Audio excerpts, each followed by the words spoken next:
Allora, domani è una giornata importante, signor Antonio.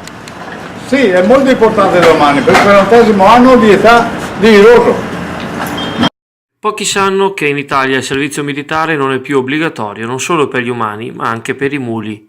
Con la fine della leva, nessun quadrupede è più adibito al servizio degli alpini e coloro che sono andati in pensione hanno trascorso serenamente gli ultimi anni tra biada e riposo. Solo uno di loro è ancora vivo, si chiama Iroso e ha raggiunto nei giorni scorsi la venerabile età di 40 anni, pari a circa 120 di una persona. L'animale è custodito dalla benevolenza di Antonio De Luca, che in tutti questi anni lo ha trattato con gli onori che merita. Iroso aveva prestato opera in forza al 7° Reggimento Belluno ed era finito all'asta nel 1993.